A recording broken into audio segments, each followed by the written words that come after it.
Good day and welcome back to another Dbz Dokkan video.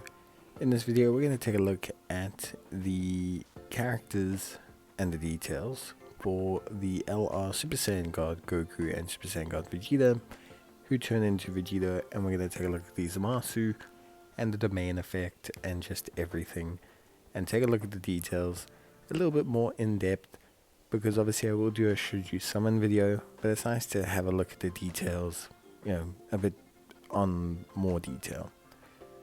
So, well, let's start with categories. So, tons of categories: Realm of the Gods, Time Limit, Batara, Mastered Evolution, Bond, Parent and Child, Superheroes, pretty standard stuff, to be expected. These guys are kind of a pseudo replacement, I think, for the Tech God boys in a lot of ways. Now, they've got 3 categories: Battle of Fate, Future Saga, or Power Beyond Super Saiyan. They also lead for 2 more in the form of Realm of the Gods or Time Travelers for an extra 30%, which basically covers the majority of Future Saga except for some androids, etc. And then we also have a superclass lead of 150%, which is pretty crazy. Now the big thing here is that it's 150% for superclass units, but it makes them technically 180% for superclass time travelers units. So all Dragon Ball Heroes units are included here, which could be very interesting. Their super attack effects: they raise attack on their 12 key and raise their defense permanently on their 18 key. They activate the entrance animation once only and have defense of 100% and guard all attacks for 4 turns from the start of turn, when there's another Future Saga category ally on the team at the start of their attacking turn.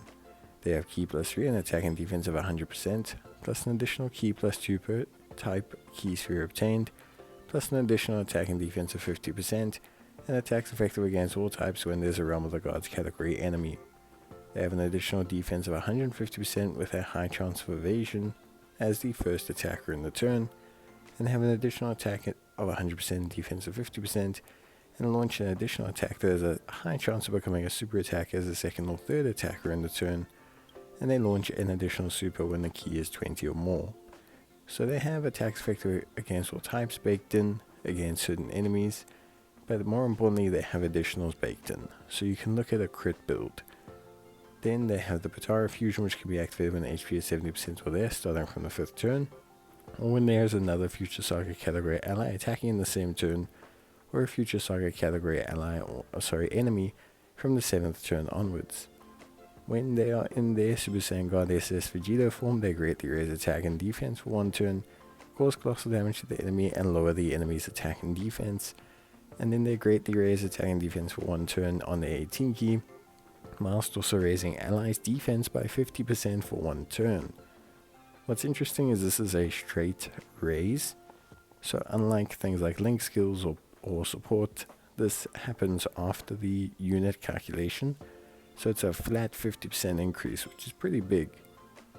Then we have obviously their passive, which is Key +5, attack and defense at 250%, plus an additional key of 2 per key sphere obtained. They have attacks effective against all types and reduce damage received by 30% before attacking, and reduce damage received by 20% as a flat rate. High chance of evading the enemy's attacks, including super attacks, and launches an additional attack that has a high chance of becoming a super attack as the first attacker in the turn. They launch an additional super attack and a medium chance of launching another as the second or third, and then they launch an additional super attack when activating the active skill or when key is 20 or more. So they're a combination of the kind of tech Vegito, in that they have different numbers of super attacks that they fire depending on their position, and they also obviously have, interestingly, double defense mechanisms. So in the first slot they have a high chance of evasion, which is good, but they also have 20% defense, and they have 20% damage reduction and another 30% beforehand. So this is very similar to World Tournament Krillin and Pan from the GT one.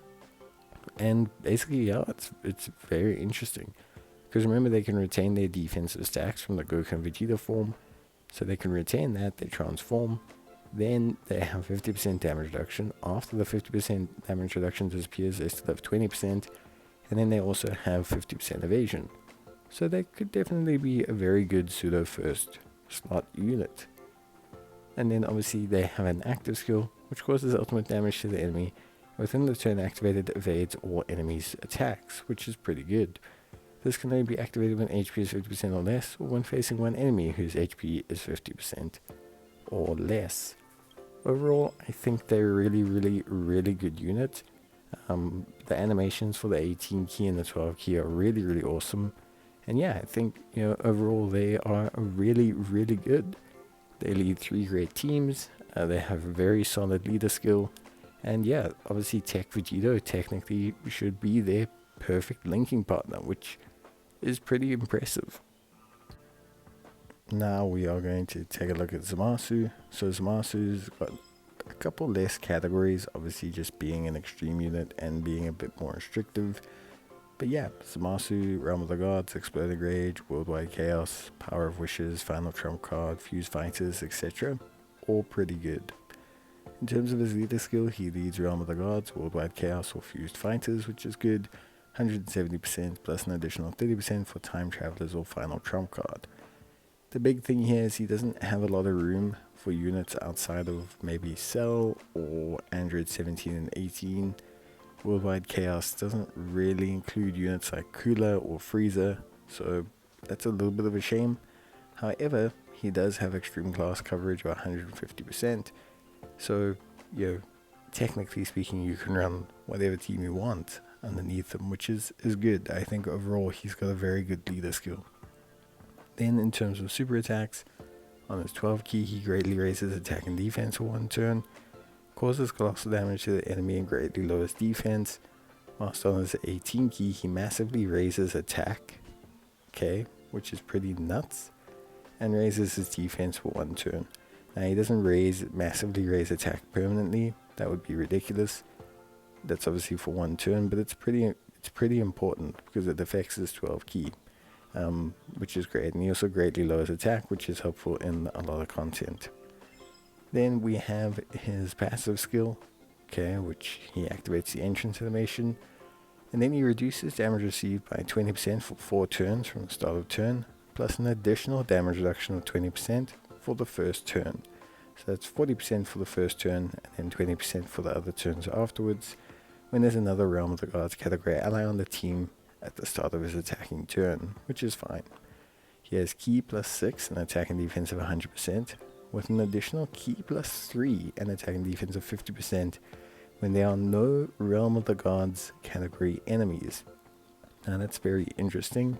Realm of the Gods category enemies, they're not everywhere, so it's not like it's a bad aspect of his passive, but it's just very interesting that it's there.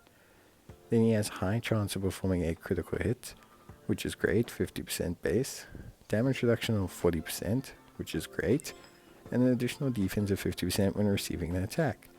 So he's kind of like TEQ Goku in a sense. So he's got his baseline attack and defense. He then also has a 50% crit chance. He's got damage reduction of 40%. He gains a significant amount of defense if he gets hit, and if you are below 70% less, you also gain another 50% defense, which is pretty impressive. He launches an additional attack. There's a high chance of coming a super attack within the same turn after receiving an attack. He has an additional attack of 25% with each attack received up to 150%. Now, the first couple turns, he's going to have between 80 to 60% damage reduction, which is pretty good. Helps him to get a good start and to build up that attack stat.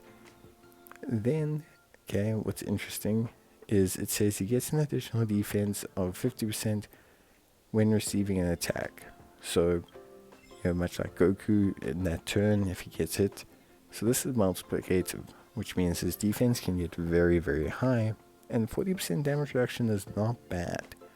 So he looks like he'll be a decent first slot tank. Then we have the domain effect. So he creates the domain Infinite Zamasu, which raises all extreme class allies key by 3, and he becomes omnipotent or omnipresent for 5 turns. This can be activated when HP is 70% or less, starting from the 5th turn from the start of turn, or when there's another Future Saga category ally attacking in the same turn, or a Future Saga category enemy starting from the 7th turn from the start of turn.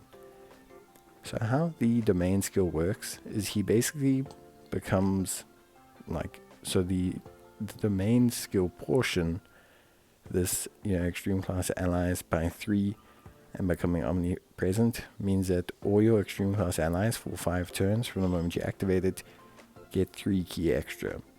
He also applies this effect from his domain. So he increases damage received by superclass enemies and the allies by 30%. Now this increases damage received, so it's not increasing attack stats. So if your unit does 1,000,000 damage, they can do a 7 million attack stat but 1,000,000 damage. They will now do 1.3 million damage, which is actually quite a sizable increase. Then we look at him in his domain form. Now the difference between domains and giant forms is that he essentially is still a unit. So he's not like a giant form whereby he takes over the whole turn. For 5 turns, he is just this Infinite Zamasu unit who's applying an effect to your both rotations. So while he's in Infinite Zamasu form, he greatly raises attack for 1 turn, and then he massively raises attack and does an AoE attack on his 18 ki, which is good. He then cannot take damage, so he's essentially in a permanent giant form state and he just can't take damage. He has ki +4 and attack and defense of 300%. He's an orb changer, which is really good, and he gives Worldwide Chaos allies defense of 60% with 4 more tech ki spheres obtained, which is honestly pretty easy to do considering he's changing double orbs.